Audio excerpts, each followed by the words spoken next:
ladies and gentlemen, we did it. We've officially run out of good ideas. So what do?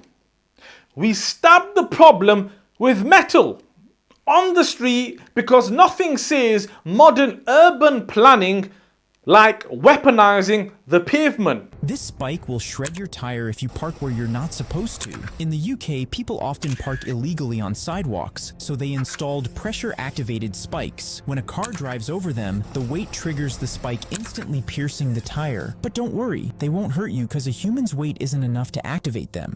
Behold, the anti-parking spike system. A set of cone-shaped covers that sit quietly on the sidewalk like innocent traffic nipples, waiting, lurking, until a car rolls over them, the cone gets pushed down, and then boom, tyre assassination. Goodbye Michelin, hello Uber call.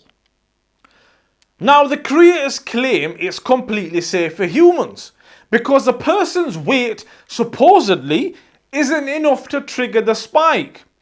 Cool. Except, here's a guy pressing it down with his thumb. But don't worry, they won't hurt you because a human's weight isn't enough to activate them. Not a foot, not a sledgehammer, a thumb.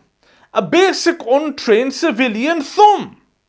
So let's just play this out for a second. What happens if someone walks across it in thin-soled flip-flops?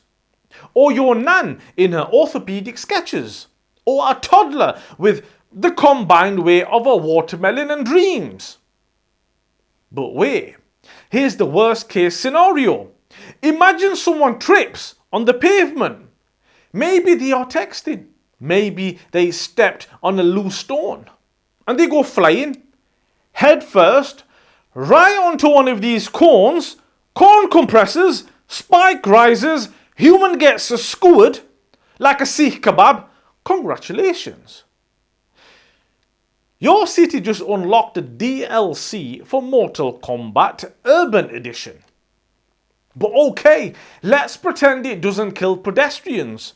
Is it even effective at stopping illegal parking? Nope, not even close. The spike only deploys if your car wheel goes directly over the cone.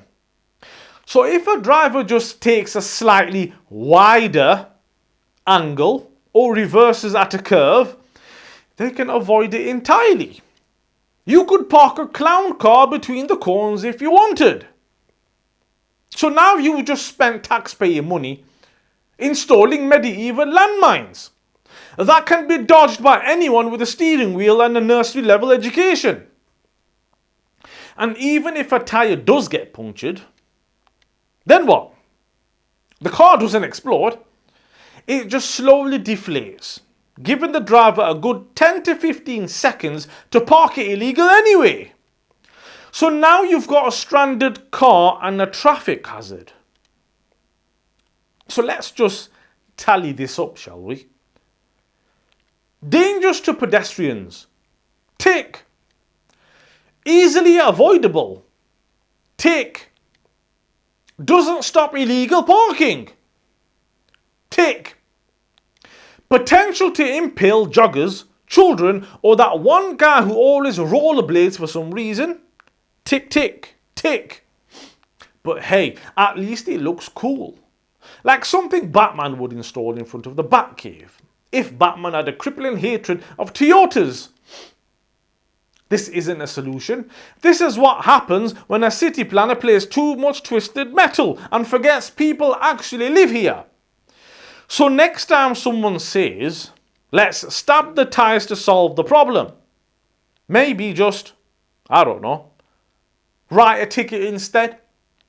Or here's a crazy idea. A bollard. A good old reliable non-lethal bollard. You know, the thing that doesn't try to murder people for walking on a public pavement. Because in the war against illegal parking, maybe we shouldn't sacrifice civilians. Peace.